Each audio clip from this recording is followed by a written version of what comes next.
On va parler de la question de l'IA. Est-ce qu'elle peut être féministe? Avant de vous parler de ces questions d'IA, donc on vous a fait la petite présentation de la DataX School. On va vous parler de qu'est-ce que c'est l'IA, en sachant que c'est une discussion et pas un cours magistral. Surtout qu'en une heure, c'est impossible qu'on s'explique tout ce que c'est une IA et comment elle est composée. Et on va aborder cette question de est-ce qu'elle peut être féministe? Donc, je vous zappe pas. J'ai un outil que j'utilise beaucoup à l'école qui s'appelle WooClap. Et l'objectif, c'est pouvoir interagir avec vous. Vous avez le droit aussi d'interagir avec la voix. J'aime bien interagir avec mon public généralement. Donc, j'aimerais en savoir un peu plus sur vous, si vous êtes dev, si vous êtes étudiant, étudiante, entrepreneur ou en reconversion. Et je vous montre l'outil comme ça. Hop. Du coup, oula, afficher. Ma question, c'est qui êtes-vous? Alors, sachez que c'est une participation anonyme. Du coup, soit vous prenez votre téléphone, vous scannez le QR code et vous arrivez sur la salle, soit vous ouvrez un onglet sur votre navigateur et vous allez sur wooclap.com. Sachez que c'est juste un outil externe que j'utilise qui permet d'animer des ateliers de manière ludique et vous pouvez rentrer le petit code d'événement NBUFIK et vous pouvez répondre en un mot ou deux qui vous êtes et ça m'affiche normalement en nuage de mots. Normalement. Voilà. Ouf. On revient dans nos petits membres du staff ADA en reconversion. Pas mal de personnes en apprenantes, curieuses, directrice artistique, intéressant, future étudiante. En formation à Paris. Super. Je vous laisse le temps de... Vous avez le droit de répondre tranquillement. Bon, c'était histoire de vous familiariser si ça plante pas au niveau de ou clap. Et on commence la conférence. J'enlève ma fenêtre de chat qui est en plein milieu. Hop. Alors, avant d'attaquer, je me présente. Je m'appelle Vi. Je suis actuellement développeuse et entrepreneuse. J'ai fait l'Epitech, 10 ans en tant que data BI et IT manager dans une agence de publicité et marketing en salarié avant de me lancer dans l'entrepreneuriat fin 2019. J'interviens aujourd'hui dans des incubateurs pour aider les startups fondées ou cofondées par des femmes à créer leurs produits. Donc, je les aide sur la stratégie technique. J'interviens dans des formations comme la Datex School et je suis cofondatrice de Vibes, une application de danse alliée à de la réalité augmentée et de Code Passport, qui est une application pour apprendre à coder. Donc, vous pouvez m'appeler Vi. N'hésitez pas, tout au fur et à mesure de la présentation, vous avez le droit de me couper pour me poser des questions ou justement me demander de répéter si je suis allée un peu trop vite. Démarrons. Alors, je zappe, ça c'est fait. Alors, l'intelligence artificielle, qu'est-ce que l'IA? Aujourd'hui, si on parle de l'IA, on pense forcément à tous ces nouveaux outils qui sont sortis, des IA majoritairement génératives. Qu'est-ce que ça veut dire?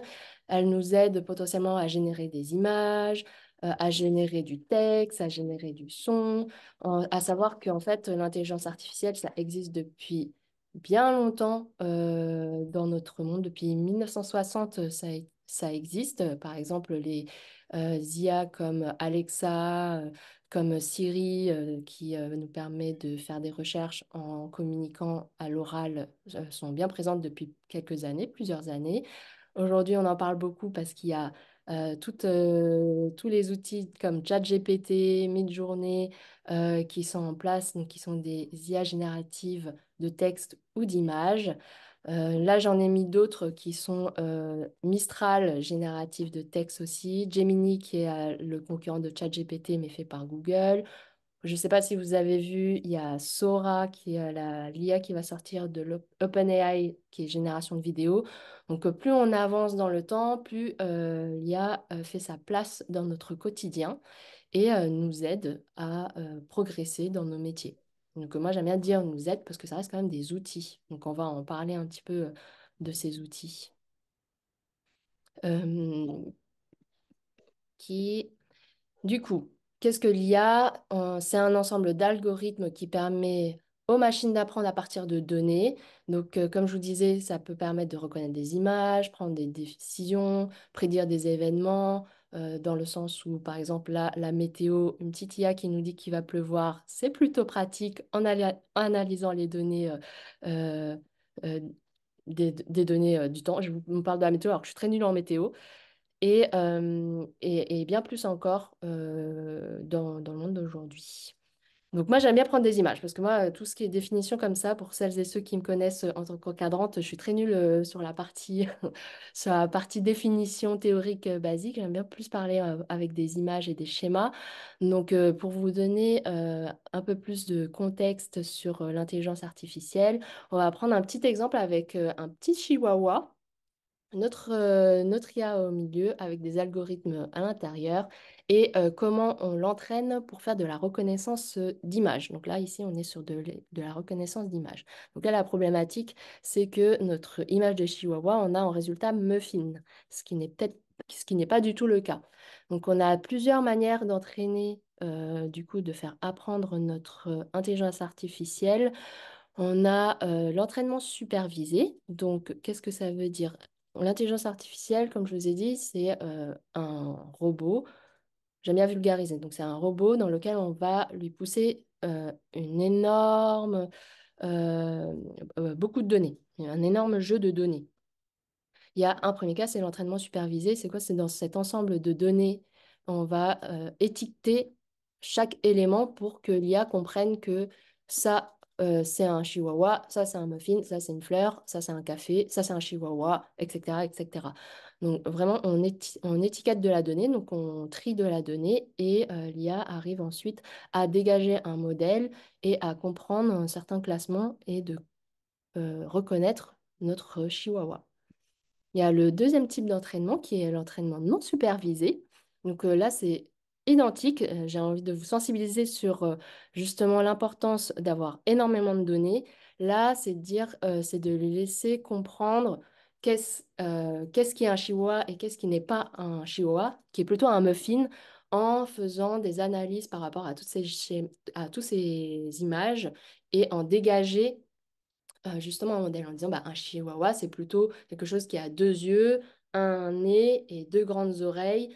Donc du coup, dans le tri d'image, si ça commence à avoir des distances de yeux qui ne sont pas tout à fait cohérents, potentiellement, ce n'est pas un chihuahua. Il y a un troisième modèle que je n'ai pas schématisé, mais qui est aussi l'apprentissage par renforcement, qui est un troisième entraînement qu'on peut avoir.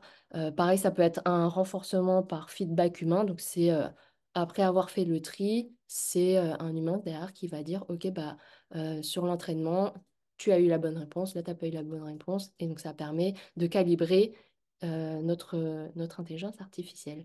Donc, une fois que notre IA est entraînée par rapport à tous ces jeux de données, en utilisation, dès qu'on lui donne une petite image de chihuahua, il peut nous répondre bah, que ceci est un chihuahua.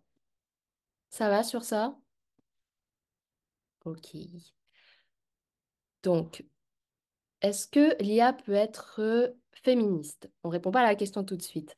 Sachez que dans le monde d'aujourd'hui, tous ces jeux de données qu'on donne en entraînement, ne sont pas forcément représentatives. En fait, plus l'IA est entraînée sur un certain jeu de données, plus elle va refléter des biais existants et voire même peut-être l'amplifier sans forcément le voir, mais va l'amplifier. Si j'ai des questions... Ok, parfait. Hop. Dans le cas des biais algorithmiques qui peuvent être problématiques, ça va être dans le cas de la traduction. Euh, D'un anglais vers le français, souvent quand on va mettre nurse, la réponse va être infirmière. Quand on va mettre développeur en anglais, ça va être développeur, alors qu'en soi, il existe des infirmiers et il existe des développeuses. J'ai même un exemple que je n'ai pas mis dans la présentation, mais la correction automatique des fautes d'orthographe sur Gmail, par exemple. Quand j'écris que je suis développeuse, j'ai une petite vague rouge qui me dit que j'ai fait une faute d'orthographe alors que absolument pas. Donc ça, c'est des biais qui sont intégrés dans nos IA, mais qui ne sont pas forcément volontaires. Il y a les biais latents. Dans le cadre de la développeuse, justement, si on cherche les programmeurs de 1960, on voit très vite que dans nos images, bah, en fait, il y a beaucoup de femmes, mine de rien. En fait, le métier de développeuse était majoritairement féminin dans les années 60. Si on revient sur le métier de développeur aujourd'hui, bah, maintenant on dit plus souvent développeur que développeuse, il y a une majorité d'hommes. Donc tout ça, ça vient de biais qu'on appelle de biais latents. Pour vous reschématiser plus clairement, qu'est-ce qu'un biais latent? C'est par rapport aussi à l'histoire, ce qu'on va collecter dans les données historiques. Si on vous demande des représentations de physiciennes ou de physiciens, alors ces images, elles sont plus parlantes quand on parle en anglais parce qu'on dit les physicists, parce que l'anglais n'est pas genré. Et donc, si vous cherchez sur Google la représentation d'un physiciste en anglais, un physicien, eh ben, on va plus souvent voir des hommes que des femmes. Mais ça vient aussi de l'histoire. Donc, si on donne à notre IA des données historiques où dans l'histoire ce n'est pas encore très représenté, forcément, il va partir du principe qu'un physicien, les traits de quelqu'un qui est physiciste, sont souvent masculines. Oh, j'ai encore mon petit bug de zoom. OK. Les autres biais que nous avons lors de nos phases d'entraînement et qui peuvent en dégager, c'est l'exemple de Joy Bolamini, qui est une chercheuse du MIT. Elle a décidé de tester plusieurs IA de reconnaissance faciale et se rend compte que finalement son visage n'est pas du tout reconnu. Et ça, c'est des biais qui sont générés aux données d'image qui ont été données à notre IA, et il n'y avait pas assez de visage représentatif de femmes noires, donc son visage n'était pas reconnu. Sachez qu'elle a fait beaucoup de recherches, Joy Bolamwini, sur justement les biais algorithmiques. Donc n'hésitez pas à garder son nom en tête et aller voir un peu les documents et les documentaires qui sont autour de ces recherches. Un autre biais dû à une mauvaise représentation dans notre base de données, c'est l'exemple d'un vérificateur de photos de passeport.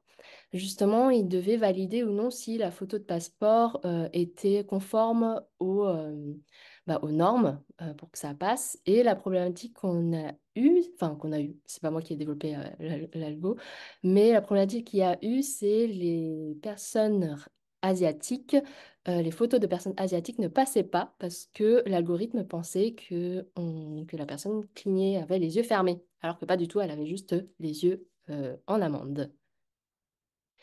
D'autres exemples justement de biais que j'aimerais bien expérimenter avec vous. Sachez que c'est OK d'avoir des biais parce que ça vient de notre éducation, de justement de notre environnement et de comment on vit les choses. Donc là, j'aimerais faire une petite expérience avec vous. Donc fermez les yeux. Vous n'êtes pas obligé de fermer les yeux parce que sinon vous allez... Alors ça, je le fais en physique, en effet, c'est plus facile.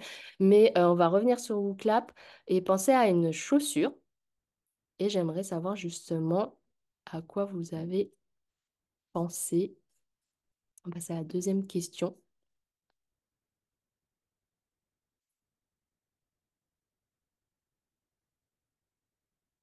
Donc, à quoi avez-vous pensé en chaussures?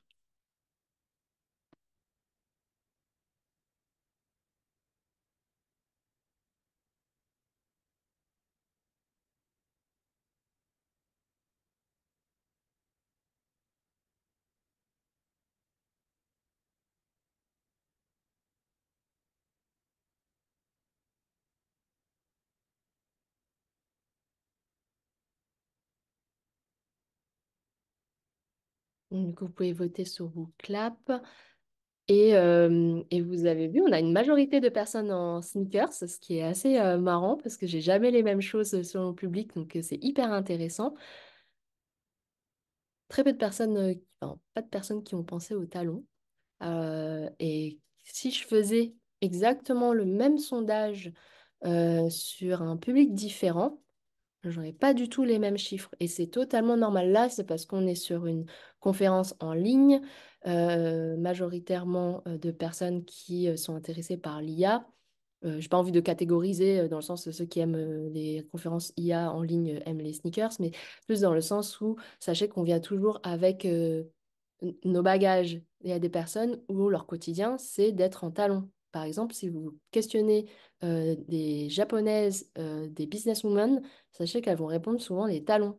Parce que bah, dans leur culture, quand vous travaillez, les talons sont la meilleure image professionnelle qu'on puisse avoir en tant que femme chez les Japonais. Donc, ils vont répondre plus souvent Japon, talon.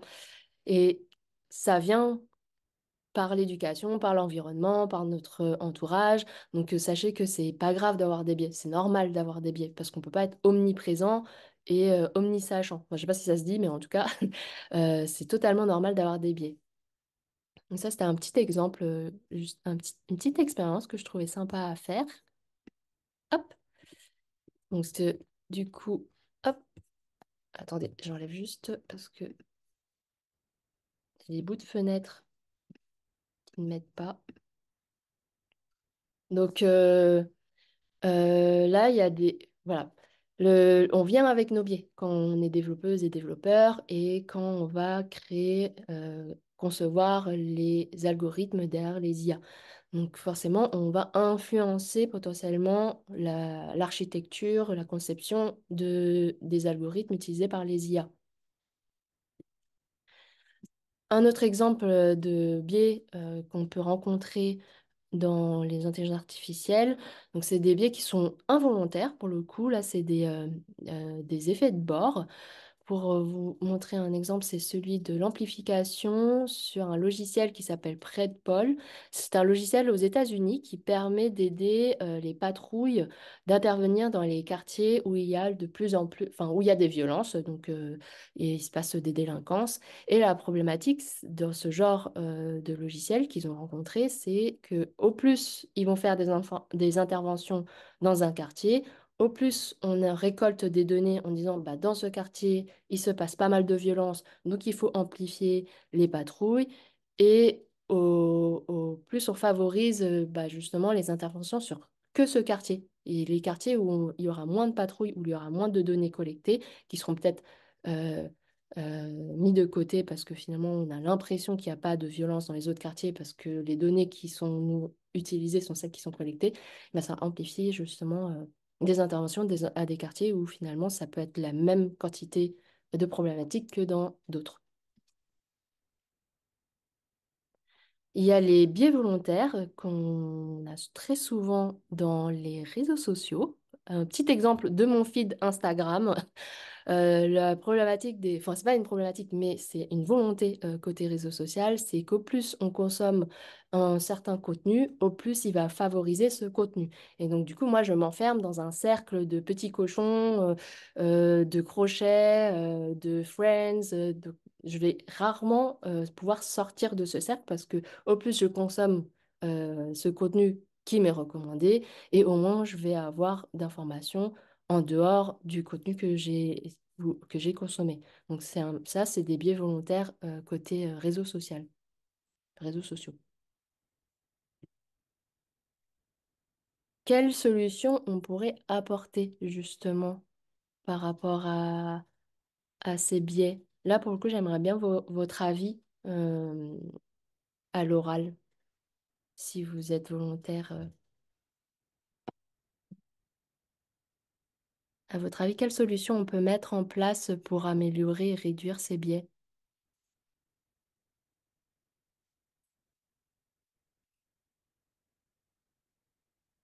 Vous n'osez pas? Il n'y a pas de mauvaise réponse, hein.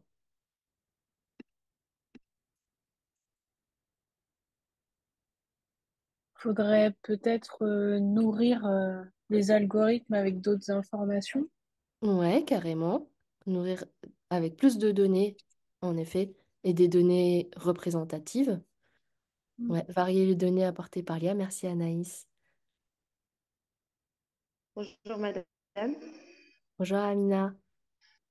Voilà, je pense qu'il faut faire des sondages dans tout type de société pour avoir plus de données. Ouais, carrément. Il faudrait collecter plus de données et des données de tout le monde.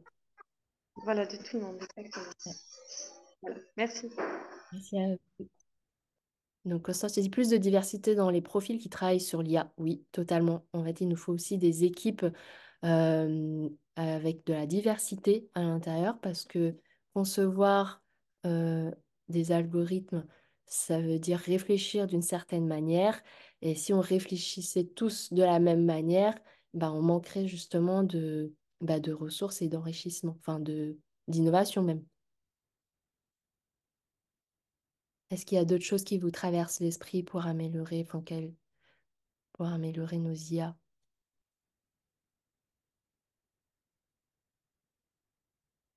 Ok, je vais... Hop. Peut-être, je rajoute Ouais, quelque vas-y, chose.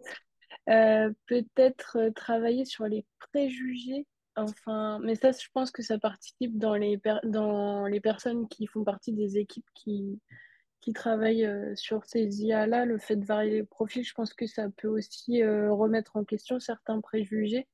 Oui, totalement. En fait, c'est hyper important de confronter en fait des personnes avec... Enfin, c'est hyper important de confronter ces idées. C'est ça qui nous enrichit. En fait, si tout le monde, c'est un petit peu ce truc de cet exemple qu'on a pris des patrouilles policières aux US.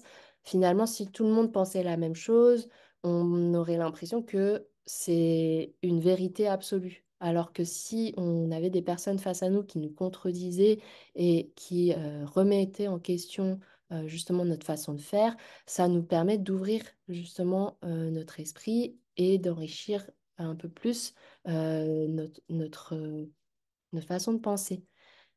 Créer des modèles d'entraînement spécifiquement destinés à contrer les biais identifiés. Oui, enfin, créer des modèles d'entraînement, en effet, c'est aussi confronter un petit, re-challenger ce qui est répondu par les IA actuels.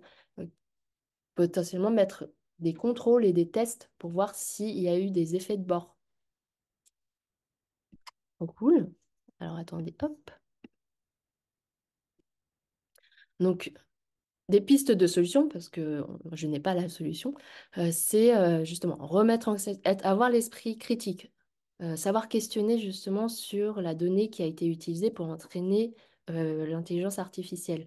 Donc, toujours être à l'affût et de comprendre quelles sont ces données, quelles sont les données qui ont été utilisées pour entraîner l'IA. Donc, avoir plus de transparence aussi sur la donnée utilisée. Aujourd'hui, j'en ai pas parlé, mais aujourd'hui, OpenAI, qui est la société qui gère ChatGPT, etc., ou même Google et plus, ne disent pas ne disent pas réellement d'où provient la donnée prise pour entraîner leurs IA. Donc on ne sait pas qu'est-ce qui a été utilisé pour répondre aux différentes questions qu'on pose sur ChatGPT ou sur Gemini ou sur Claude. Donc c'est hyper important de demander justement les sources des algorithmes. La représentativité, c'est ce qui est remonté le plus là dans les réponses, c'est d'avoir plus de jeux de données représentatifs de la diversité. En diversité, mais c'est diversité dans le genre, la culture, l'âge, les milieux sociaux. C'est hyper important de pouvoir ouvrir un peu plus que uniquement une population fixée dans nos IA.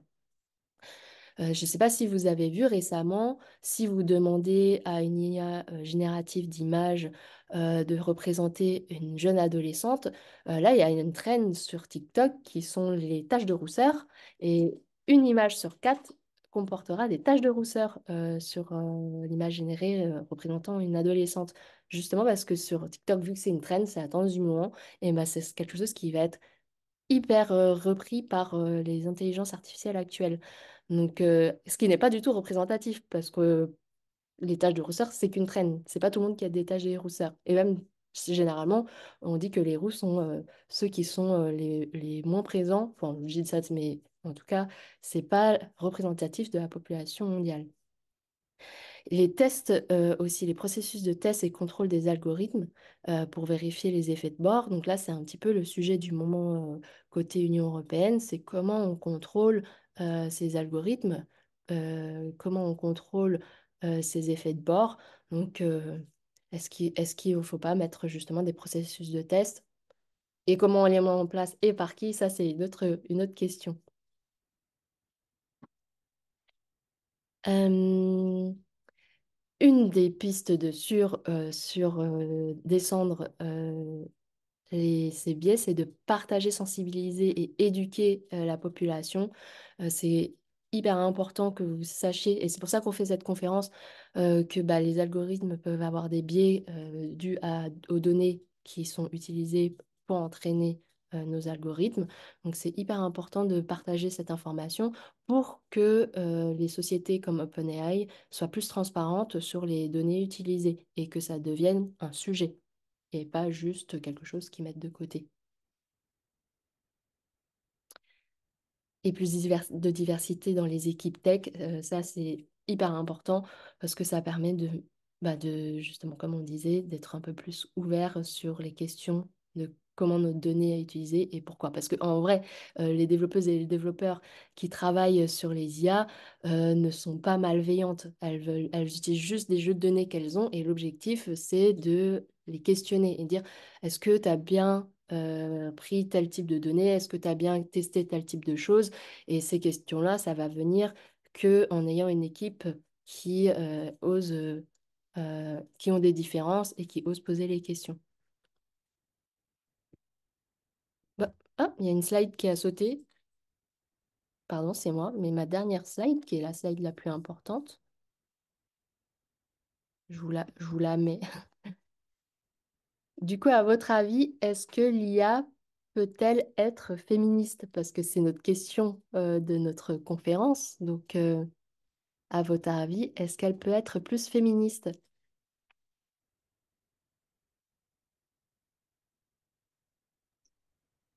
Bah oui, mais il faut y travailler, quoi. Exactement. Oui. Avec toutes les solutions qu'on a données, ouais, je pense que si on arrive à faire passer ces idées-là, clairement, c'est possible, Mm. mais compliqué. Après, il faut pas être défaitiste, Non, non. il faut juste se dire que c'est une question de temps et ça va venir et qu'il faut pas hésiter à propager l'information et de continuer, en tout cas, je le dis parce qu'on a des apprenantes actuellement, mais de continuer à propager nos idées. Est-ce qu'une d'autres personnes voulaient répondre? Ma problématique avec Zoom, c'est que à chaque fois, j'ai 50 fenêtres et elles disparaissent.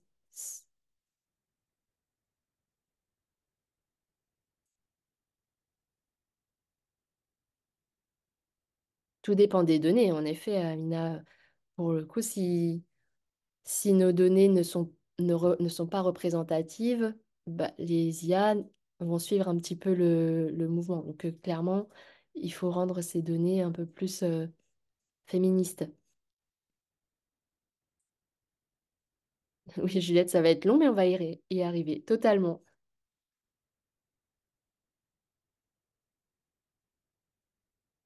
Ok, parfait. Du coup, c'était un petit peu ce moment-là de partage avec vous pour vous sensibiliser à l'IA et justement aux biais algorithmiques plus qu'à l'IA. En fait, on voulait vraiment intervenir sur les biais algorithmiques. Est-ce que vous avez des questions? Donc, j'ai une question sur le fait que tu aies envie d'apprendre l'IA, donc par où commencer et partager des sites pour apprendre. Alors, c'est un sujet très vaste, l'IA. C'est vraiment... alors, je ne suis pas une pro en machine learning IA, donc je fais partie des encadrantes qui sont plus back-end, mais côté dev web et data, mais pas IA. Tu as des formations très spécifiques sur l'intelligence artificielle, mais c'est forcément des formations développeurs-développeuses. Tu vas forcément commencer par des premiers pas en développement. Sache que les langages les plus utilisés pour la partie data, ça va être Python. Donc, data, c'est données, parce que comme on disait, pour l'IA, il y a besoin de données. Tu as des sites comme euh, comment ça s'appelle, Codecademy ou même Google. Tu as des chapitres déjà gratuits. T'as un truc sur Google Formation, je crois Google Academy, je sais plus comment ça s'appelle, sur les premiers pas pour comprendre l'IA, comment se créer un petit modèle. Donc, je t'invite à regarder sur ça et t'as des formations, mais c'est des formations longues parce qu'il faut que tu fasses les premiers pas en tant que développeuse euh, sur les basiques, sur comment programmer, qu'est-ce qu'une variable, qu'est-ce qu'une fonction, etc. Et après, qu'est-ce que c'est la manipulation de données, qu'est-ce qu'une donnée, comment la manipuler, et ensuite comment entraîner justement un jeu de données et en sortir des algorithmes et développer ta propre IA. Oui, Codecademy, merci Pauline pour le nom. Donc Codecademy, je sais que c'était assez sympa sur les chapitrages sur l'IA et je sais que Google aussi te donne quelques petits chapitres gratuits sur les premiers pas. Est-ce qu'il existe déjà des associations qui sensibilisent les développeurs et développeuses à ce sujet? Aujourd'hui, je n'en connais pas du tout. Ça va être plus comme bah, Ada Tech School en ce moment au niveau des écoles. Ça va être des interventions par rapport à des entreprises, mais des associations spécialisées dans ça, j'en connais pas moi. Je sais pas s'il y a des personnes qui connaissent là dans le public des associations qui aident à ça. Tu vas plus avoir des associations ou des entités sur la sur la sensibilisation de la diversité dans la tech au global, mais pas forcément de l'IA tout court. D'accord. Est-ce que vous avez d'autres questions? Est-ce qu'il y avait des choses que vous vouliez qu'on aborde justement durant cette conférence et où vous étiez venu voir? Ou ça va, j'ai répondu à vos questions. À quel genre de métier la connaissance de l'IA peut nous préparer? Je suis pas sûre de tout comprendre, Constance. Si tu veux me dire si tu te spécialises dans l'IA, quel débouché métier on peut avoir? Ok. Euh, du coup, bah, pour le coup, IA, c'est vraiment autour de tout ce qui est intelligence artificielle. Tu as beaucoup de possibilités dans l'application. Là, on a parlé de IA générative, donc tu peux très bien travailler sur ces algorithmes, sur ouais, travailler sur ces algorithmes. Il y a vraiment beaucoup de métiers. En fait, en gros, c'est un peu compliqué parce que c'est comme si tu me disais quel métier du web, enfin, si je fais du développement web, je peux faire. Il y a beaucoup de métiers. Et en plus, plus on avance aujourd'hui et plus l'IA est intégrée, ça va être intégré davantage. Bah, ils étaient déjà présents sur les chatbots, ça a intégré. Là, j'ai vu récemment dans des voitures, c'est intégré bah, dans des outils très spécifiques comme GitHub Copilot qui t'aide à programmer.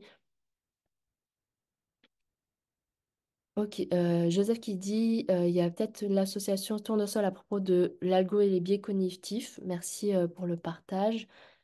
Et ouais, Constance, pour le coup, l'IA maintenant, c'est de plus en plus présent. Donc, tu vas pas t'enfermer, en effet, si tu te mets dans une spécialisation IA. Aujourd'hui, les formations que je connais sur l'IA, soit c'est des bootcamps, soit c'est un master. Mine de rien, tu as beaucoup d'étapes. Il y a des maths à absorber aussi. Mais ouais, n'hésitez pas à creuser, hein. Je suis pas une spécialiste, hein. Je suis pas une développeuse IA. Je connais vraiment parce que je fais de la veille technique et j'adore ça. Mais je suis pas une développeuse en ML, machine learning et en IA. Est-ce que l'IA pourrait un jour remplacer le métier de développeur? Bonne question, Marie. Ça, c'est une question qu'on me pose souvent. Remplacer le métier de développeur, pas forcément parce que tu as vu, pour valider, tester, recalibrer ces intelligences artificielles, pour même créer les bons algorithmes, tu as besoin de développeurs et de développeuses. Au contraire, ChatGPT ne remplace pas si tu... Enfin, je sais pas si tu es développeuse ou pas du tout, mais sache que c'est plus un outil qui nous aide énormément. Ça nous enlève des tâches irritantes, on va dire. Ça nous permet de faciliter nos recherches. Ça ne détient pas la vérité, hein. Enfin, en tout cas, les IA génératifs, ça ne détient pas de vérité. Tu vois, beaucoup de données et ça fait statistiquement des... Ça va dire la réponse la plus probable qui puisse te plaire par rapport à ta recherche. Et donc, c'est vraiment une chose qui est plus des poids, des statistiques qui vont dire que potentiellement c'est la bonne réponse, mais c'est pas la vérité. Donc, en soi, ça ne remplacera pas le métier, ça va faire évoluer le métier. J'ai vu une main levée de Quentin. Tu avais une question? Ouais, ouais, super, conf, merci, merci. Salut. Moi, j'avais une question, c'était, tu parles de féminisme dans ce que va produire l'IA, c'est-à-dire, en fait, essentiellement au travers des biais de l'information qu'elle va produire. Est-ce que, d'une manière un peu plus méta, tu aurais des choses à dire sur les problématiques féministes, sur tout simplement l'utilisation elle-même de l'IA, ses conditions de production et tout ce qui tourne autour de cette industrie? L'industrie féministe, tu parles? Non, de l'IA. De l'IA? Du coup, est-ce que tu peux me reposer ta question parce que j'ai pas totalement compris? Ben, ouais, bien sûr. L'utilisation de l'IA, donc ça va apporter des modifications dans le monde du travail. Ça peut favoriser certaines classes sociales et d'autres non. Mhm. Ces moyens de production qui demandent une quantité, comment dire, qui demandent une masse salariale, enfin importante et qui nécessitent son exportation vers des pays en voie de développement. Est-ce que c'est des choses qui peuvent pas aussi nous interpeller bon, au niveau des discriminations en général et donc du féminisme? Si, totalement. En fait, là, c'est là où c'est important de engager, c'est là où je parlais d'éducation. Il faut engager de plus en plus, sensibiliser de plus en plus la population, essayer d'éduquer les personnes qui ont potentiellement le moins accès à la connaissance et la compréhension et la mise en place des IA. C'est là où il faut faire un pas de plus et qu'il faut être patient dans le monde parce que tu as des personnes qui, en effet, nous qui vont être isolés et qui ne seront pas représentés. Donc, heureusement, il n'y a pas que l'IA dans tout le monde. Et c'est là où je rejoins, est-ce que l'IA peut remplacer l'humain ou le développeur ou la développeuse? Non, parce qu'il y a plein de phases d'ombre qui est important de prendre en considération. Et clairement, il faut qu'on soit présent pour l'amener et pour questionner et pour enrichir et hyper intéressant, ça recoupe justement la question de Anaïs. Est-ce qu'il y a des associations qui permettent de enlever ces biais, enfin de réduire ces biais ou de porter la parole? Bah, c'est ce genre d'actions qui vont être importantes et qui vont permettre euh, de réduire les biais et d'essayer de trouver un équilibre comme on peut. Est-ce que ça répond à ta question? Super. Juliette qui dit, je pense que l'IA sera plus une aide au développement, le métier va évoluer. En effet, c'est ce que je disais, oui, le métier va évoluer. Là où j'aborde un autre sujet, mais c'est un petit peu, à chaque fois, on a ces questionnements, il y a des petits caps comme ça. Quand est sorti WordPress, les gens disaient, bah, WordPress va remplacer le métier de développeur et développeuse parce que, il est trop facile de faire un site vitrine. C'est la question qui est revenue là avec les outils no code, low code, c'est des outils qui vous permettent, en faisant des clics, de créer votre site web. Ça ne remplacera pas le métier. Ça, en fait, ça, justement, c'est là où ça va donner de l'accès aux personnes qui sont les plus éloignées de la tech, le plus éloigné, pas forcément le plus, mais qui sont plutôt éloignées de la tech. Ça leur donne des possibilités de création et d'apprentissage. Là où, finalement, côté développeuses et développeurs, ce type de site web qui sont faits par les outils no-code, on le fait pendant nos premières phases en tant que débutant, débutante. Mais une fois que vous l'avez fait, vous allez être lassé de faire ces choses-là. Vous serez content que ce soit plutôt remplacé par des outils, euh, générés avec l'IA ou des outils no-code, low-code. Est-ce qu'on peut déjà modifier un minimum les biais d'une IA en intelligent avec plusieurs utilisateurs avec... Alors, attends. Les biais d'une IA interagissant avec où les utilisateurs ont trop peu d'impact. Bah, justement, en fait, c'est bien de l'utiliser. Il faut pas se dire que c'est pas pour toi. Au plus tu amène ton utilisation. En plus, ça fait de la donnée la donnée qui en plus. Là, je fais des répétitions qui n'ont pas de sens, mais ça apporte de la donnée. Donc, il ne faut pas se fermer l'esprit, il ne faut pas se fermer sur ces nouveaux outils. Au contraire, il faut les utiliser pour remettre en question et de questionner. Ouh là là, tu sens que je suis fatiguée, je dis toujours les mêmes mots. Quel type d'action les associations mettent-elles en place pour réduire les biais ou un corpus de données minoritaires? Alors, sachez qu'aujourd'hui, ce qu'on fait le plus, c'est sensibiliser et amener des populations éloignées dans la tech. Justement, comme je disais dans mon parcours, j'interviens dans beaucoup d'entités qui essayent de vulgariser davantage la tech, donner accès un peu plus à la tech aux personnes qui n'y pensent pas forcément au départ. C'est de communiquer, de faire du contenu qui permet de comprendre ce qu'il y a derrière. Sachez que l'éducation, en tout cas pour moi, c'est vraiment l'outil numéro un qui permet de réduire les biais. Par impact. C'est là où on a l'impression de faire que des petits pas à chaque fois, en fait, plein de petits pas réunis ensemble vers une direction permettent justement de faire des grands pas. J'ai l'impression d'être politique, là, ça fait bizarre. Est-ce que vous avez d'autres questions? Est-ce que ça vous parle ce que je vous raconte? Vous avez le droit de me contredire. Moi, j'adore justement débattre. Ok, si j'ai pas d'autres questions, je ne vais pas vous retenir plus longtemps. Je vous remercie beaucoup d'avoir participé à cette conférence. J'espère que ça vous a apporté des choses. Et j'espère que vous irez creuser un petit peu plus les ressources. Je pense que Fazna vous enverra mes slides normalement, mais à chaque fois, vu qu'en une heure, on ne peut pas tout faire, on ne peut pas tout expliquer, je vous ai fait à chaque fois des bribes de ce que de ma documentation, de ce que j'ai vu, de ce que j'ai rencontré. N'hésitez pas à aller voir justement un peu plus, creuser un petit peu plus ces sujets de biais. Merci tout le monde. Et je vous dis à très vite. J'espère vous revoir. Et n'hésitez pas, j'ai aussi un compte LinkedIn pour ceux qui ne sont pas de ADA. Et vous pouvez me follow avec plaisir.